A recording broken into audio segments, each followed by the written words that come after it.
Hello दोस्तों, मैं हूं रंजित और स्वागत करता हूं आप सभी का एक और नई वीडियो में। दोस्तों, आज की इस वीडियो में मैं आपके साथ शेयर करने वाला हूं कि फंडामेंटल एनालिसिस कहां से करें। दोस्तों, अगर आप एक बिगिनर ट्रेडर हो या फिर आप किसी भी कंपनी की फंडामेंटल एनालिसिस करना चाहते हैं या फिर आप किसी भी कंपनी के बारे में स्टडी करना चाहते हैं, तो मैं आपको बताने वाला हूँ कि आप कहाँ से कैसे कर सकते हैं, बिल्कुल एक सिंपल वे में। दोस्तों, सबसे पहले अगर हम बात करें तो फंडामेंटल एनालिसिस क्या होती है। तो फंडामेंटल एनालिसिस में हम कंपनी की फाइनेंशियल पोजीशन देखते हैं कि कंपनी की फाइनेंशियल पोजीशन अभी क्या है। हम पीई रेशो चेक करते हैं, हम पीबी रेशो चेक करते हैं, हम डेट टू इक्विटी चेक करते हैं, हम इंट्रिंसिक वैल्यू भी देखते हैं, हम पीयर कंपैरिजन करते हैं, हम फंडामेंटल एनालिसिस में पी&एल अकाउंट चेक करते हैं, हम बैलेंस शीट चेक करते हैं, हम कंपनी की क्वार्टर रिजल्ट देखते हैं, हम कंपनी की वहाँ शेयर होल्डिंग पैटर्न देखते हैं। तो ये सारी चीज़ें देखने के बाद हम कंपनी सेलेक्ट करते हैं, अब चाहे वो स्विंग ट्रेडिंग के लिए हो या फिर वो इंट्राडे के लिए हो या फिर इन्वेस्टमेंट के लिए हो। तो इस तरीके से हम कभी किसी भी कंपनी की मतलब हम फंडामेंटल एनालिसिस में हम ये सारी चीज़ें चेक करते हैं। तो मैं वही चीज़ बताने वाला हूँ कि हम कैसे किस स्कैनर में सारी चीज़ें एक जगह सिंपल तरीके से हम अच्छे से उसे मतलब समझ सकते हैं। तो दोस्तों, ये वीडियो इसलिए इम्पोर्टेंट हो जाता है क्योंकि यहाँ पर कुछ बिगिनर ट्रेडर के अंदर एक सवाल आता है कि आखिर मैं कंपनी की एनालिसिस कहाँ से करूँ। जिससे वो सब कुछ सीख लेते हैं, टेक्निकल एनालिसिस सीख लेते हैं, फंडामेंटल एनालिसिस सीख लेते हैं। तो उनके अंदर एक सवाल आता है कि जैसे कि जब जिनसे वो सीख रहा था तो वो उस टाइम वो स्पॉन्सरशिप के थ्रू उनको कंपनी मिलती है, फिर उस कंपनी में वो एनालिसिस करते हैं, तो वो पेड वर्जन में होता है। तो बिगिनर के अंदर सवाल आता है कि आखिर मैं किसी भी कंपनी की एनालिसिस कहाँ से करूँ। तो मैं आपको यहाँ पर एक स्कैनर बताने वाला हूँ जो कि फ्री है, बहुत पॉपुलर है और बहुत अच्छे से आप उसे समझ जाएंगे। तो इस वीडियो में मैं आपको वही चीज़ दिखाने वाला हूँ कि कैसे उस स्कैनर का यूज़ करके आप किसी भी कंपनी का अच्छे तरीके से फंडामेंटल एनालिसिस कर सकते हो। तो दोस्तों, ये डेस्कटॉप और मैं यहाँ पर कोई भी एक ब्राउज़र ओपन कर लेता हूँ, जैसे कि मैं यूज़ करता हूँ क्रोम। तो मैं क्रोम यहाँ पर ओपन कर लेता हूँ और आपको यहाँ पर सर्च करना है screener.in। दोस्तों, जो ये स्क्रीनर है उसका नाम है screener.in।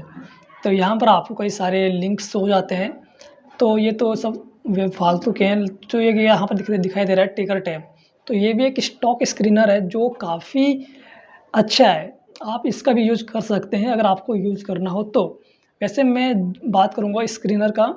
और नीचे है यहाँ पर स्कैनएक्स, जो कि इसका कोई मतलब नहीं है, मतलब हम यूज़ नहीं करेंगे मतलब। और नीचे है स्टॉक स्क्रीनर नेस्डेक का। तो नेस्डेक मतलब जो यूएस कंपनीज़ की जो स्टॉक एक्सचेंज है उन कंपनीज़ इन स्क्रीनर में होगी, तो हमें इसका यूज़ नहीं करना है। और नीचे है ट्रेडिंग व्यू। तो ट्रेडिंग व्यू में हम बेसिकली किसी भी कंपनी की फंडामेंटल एनालिसिस नहीं, हम वहाँ कंपनी की टेक्निकल एनालिसिस चेक करते हैं, कंपनी की प्राइस एक्शन चेक करते हैं, कंपनी में चार्ट पैटर्न जो भी होती है प्राइस एक्शन से रिलेटेड, टेक्निकल एनालिसिस से रिलेटेड, वो हम ट्रेडिंग व्यू में चेक करते हैं। तो हम कंपनी के फंडामेंटल एनालिसिस चेक करना है तो हम स्क्रीनर को ओपन करेंगे और ये इस तरीके से इस कंपनी का इंटरफेस यहाँ पर आपको शो होगा। तो अगर आप ये लॉगिन करना होगा तो आपको यहाँ से लॉगिन करना है। प्रोफाइल है, अलर्ट है, नोटबुक है, जो भी है आप यहाँ से लॉगिन कर सकते हैं। तो जैसे ही आप लॉगिन कर लेंगे तो इसका इंटरफेस आपको इस तरीके से यहाँ पर शो हो जाता है। तो यहाँ पर आपको जाना है स्क्रीन्स पर। अब जैसे स्क्रीन्स पर जाएंगे वैसे इसका इंटरफेस इस तरीके से यहाँ पर ओपन होती है और आपको यहाँ पर किसी एक रैंडम कंपनी को, अगर आप किसी एक पर्टिकुलर कंपनी को आप मतलब एनालिसिस करना चाहते हैं तो आप यहाँ पर उस कंपनी को यहाँ से सर्च भी कर सकते हैं। जैसे मैं अगर सर्च कर रहा हूँ तो HDFC बैंक है, तो मैं इस कंपनी को अगर सर्च करना है, मतलब मुझे एनालिसिस करना है, तो यहाँ पर इस कंपनी की डेटा ओपन हो जाती है। HDFC बैंक लिमिटेड कंपनी के मार्केट कैपिटलाइजेशन यहाँ पर आपको दिख रहा है, स्टॉक PE यहाँ पर दिख रहा है, ROCE इतनी है, नंबर ऑफ़ शेयर होल्डर्स इतनी है, ROE इतनी है, बैंक बुक वैल्यू इतनी है, करंट वैल्यू करंट प्राइस इतनी है, हाई लो ये है, डिविडेंड इतनी दे रही है कंपनी, फेस वैल्यू ये है। और ये कंपनी की ग्राफ दिखाई दे रहा है यहाँ पर। और यहाँ पर आपको प्रोज और कॉन्स भी आपको दिखाई देता है पॉइंट वाइज। और आप कंपनी की यहाँ से पीयर कंपैरिजन कर सकते हैं। पीयर कंपैरिजन आने की आप इस सेक्टर में या फिर इस इंडस्ट्री में जितनी भी कंपनीज़ होती है उसकी आप यहाँ पर पीयर कंपैरिजन कर सकते हैं। जैसे कि फाइनेंस जो HDFC बैंक है वो फाइनेंशियल सर्विस देता है, तो इसमें आपको यहाँ पर कुछ अदर कंपनीज भी शो होगी जो फाइनेंशियल सर्विस देती है, तो उस तरीके से आपको यहाँ पर पीयर कंपैरिजन कर सकते हैं, जैसे आपने सीखा होगा। नीचे है क्वार्टर रिजल्ट। तो क्वार्टर रिजल्ट में आपको यहाँ पर एवरी क्वार्टर की रिजल्ट आपको शो होती है, जैसे कि 2022 सितंबर की है, 2022 दिसंबर की है, 2023 मार्च की है, यानी हर 4 महीने की यहाँ पर आपको क्वार्टर दिख रही है। तो जून है, सितंबर है, मार्च है, ये आपको दिखाई देंगे, ठीक है। तो आप किसी भी कंपनी की क्वार्टर रिजल्ट भी चेक कर सकते हो। और नीचे है P&L account, profit and loss. तो अगर आप इसे और इसे देखोगे तो यहाँ इसकी जो फॉर्मेट है, P&L अकाउंट की जो फॉर्मेट है और क्वार्टर रिजल्ट का जो फॉर्मेट है वो बिल्कुल सेम है, ठीक है। इसकी रेवेन्यू है, इंटरेस्ट है, एक्सपेंस है, फाइनेंशियल प्रॉफिट है, फाइनेंशियल मार्जिन परसेंट है, अदर इनकम है, डेप्रिसिएशन है, प्रॉफिट बिफोर टैक्स है, नेट प्रॉफिट है, अर्निंग पर शेयर है। तो ये कंपनी की फॉर्मेट, जो P&L अकाउंट की जो फॉर्मेट होती है तो यही होती है। और नीचे P&L अकाउंट की फॉर्मेट अगर आप देखेंगे तो ये रेवेन्यू है, इंटरेस्ट है, एक्सपेंस है, फाइनेंशियल प्रॉफिट है, फाइनेंशियल मार्जिन परसेंट है, अदर इनकम है, डेप्रिसिएशन है, प्रॉफिट बिफोर टैक्स है, टैक्स परसेंट है, नेट प्रॉफिट है। तो P&L अकाउंट जो होती है कंपनी की ईयरली बेसिस पे, जैसे 2014, 2015, 2016, 2017, 2018 कंपनी की जो प्रॉफिट है, नेट प्रॉफिट यहाँ से आप देख सकते हो कंपनी की नेट प्रॉफिट इतनी है 8,788 करोड़। फिर 2015 में हो गई 10,703 करोड़, 2016 में हो गई 12,821 करोड़। तो इस तरीके से कंपनी की P&L अकाउंट आप यहाँ से देख सकते हैं। और क्वार्टर रिजल्ट की जो फॉर्मेट होती है वो बिल्कुल सेम होती है, मतलब ये क्वार्टर बेस पे होती है और ये ईयरली बेसिस पे होती है। नीचे आप कंपनी की बैलेंस शीट चेक कर सकते हैं, जो कंपनी की फाइनेंशियल पोजीशन बताती है। तो कंपनी के पास क्या है, कितना क्या है, मतलब कितना CWIP है, कितना इन्वेस्टमेंट है कंपनी की, अदर इन्वेस्टमेंट कितनी है कंपनी की, एसेट कितना है, बोरोइंग्स कितना ले रखी है कंपनी की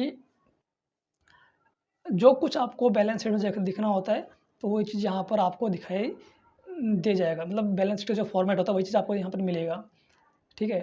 तो आने ये चीज़ आप यहाँ से भी चेक कर सकते हो। नीचे है कैश फ्लो। तो अगर आप कैश फ्लो भी देखते हो तो आप यहाँ से कैश फ्लो भी चेक कर सकते हो। और नीचे है रेशियो, और उसके नीचे है शेयर होल्डिंग पैटर्न, यानी कंपनी का शेयर्स किसके पास कितना परसेंट में है, प्रमोटर्स के पास कितना परसेंट है, FIIs के पास कितना परसेंट है, DIIs के पास कितना परसेंट है। कंपनी के पास, प्रमोटर्स के पास 0 यहाँ पर दे रहा, जो भी है कंपनी की, आप यहाँ से शेयर होल्डिंग पैटर्न यहाँ पर कंपनी की चेक कर सकते हो। अगर आपको कंपनी की डॉक्यूमेंट्स पढ़नी है, अनाउंसमेंट जाननी होती है, देखना होता है, तो आप यहाँ से अनाउंसमेंट भी देख सकते हो। एनुअल रिपोर्ट्स भी यहाँ पर आपको कंपनी देती है, और क्रेडिट रेटिंग जो भी है यहाँ पर आपको दिख जाएगा। तो ये सब चीज़ आप कंपनी की फंडामेंटल एनालिसिस चेक कर सकती हो, अगर आप किसी एक पर्टिकुलर कंपनी को इस तरीके से एनालिसिस करना चाहते हैं तो आपको समझ में आ गया होगा। और दोस्तों, जैसे मैं क्रिएट न्यू स्क्रीन पर क्लिक करता हूं तो यहाँ पर जैसे मुझे ये देखना है कि कंपनी की कौन सी कंपनी लार्ज कैप है, कौन सी कंपनी मिड कैप है, कौन सी कंपनी स्मॉल कैप है। तो मैं वो चीज़ भी आपको बता देता हूँ। Shift more than 1, run this query. तो आपको यहाँ पर कंपनीज की लिस्ट शो हो जाती है, लगभग 2800 कंपनी की। तो आपको यहाँ पर दिखाई देगा, पहला है Reliance Industries, HDFC Limited, Bharti Airtel, TCS, ICI, SBI, Infosys, Bajaj finance, life insurance, Hindustan Unilever, ITC, Maruti Suzuki, M&M, SL finance, Sun Pharma, Kotak Mahindra, Axis Bank, Bajaj financer, Adani port, NTPC, ONGC, Bharat electron, Adani power, JSW steel. यहाँ पर जितनी भी कंपनीज होती है वो आपको यहाँ पर शो हो जाती है। अगर आपको किसी भी कंपनी को एनालिसिस करना हो तो आप उस कंपनी को क्लिक कर सकते हैं। जैसे मैं किसी भी एक रैंडम कंपनी को क्लिक कर देता हूँ, जैसे ये है टाइटन कंपनी, तो टाइटन कंपनी का डेटा यहाँ पर ओपन हो जाएगा और आप इस कंपनी को यहाँ से एनालिसिस कर सकते हो अपने अकॉर्डिंग, जैसे आपने सीखा है, समझा है। मैं यहाँ पर बस आपको स्क्रीनर बता रहा हूँ कि आप कैसे, कहाँ और आपको कौन सा डेटा मिलता है। तो बस आज की वीडियो के लिए इतना ही, फिर मिलते हैं नेक्स्ट वीडियो में। और दोस्तों, वीडियो अच्छी वीडियो लगी हो तो वीडियो को लाइक करना, चैनल को सब्सक्राइब करना। और दोस्तों, मैं इस चैनल पर जो बिगिनर फ्रेंडली वीडियो होती है, जो बिगिनर के अंदर सवाल आते रहते हैं, वो उस चीज़ पर मैं वीडियोज़ बनाता रहूँ। और यहाँ पर आपको स्टॉक मार्केट और ट्रेडिंग से रिलेटेड एजुकेशनल कंटेंट अपलोड यहाँ होते रहते हैं। तो अगर आपको पसंद आए तो वीडियो को जरूर से जरूर लाइक करना, चैनल को सब्सक्राइब करके हमें सपोर्ट करना। फिर मिलते हैं नेक्स्ट वीडियो में, तब तक के लिए बाय बाय।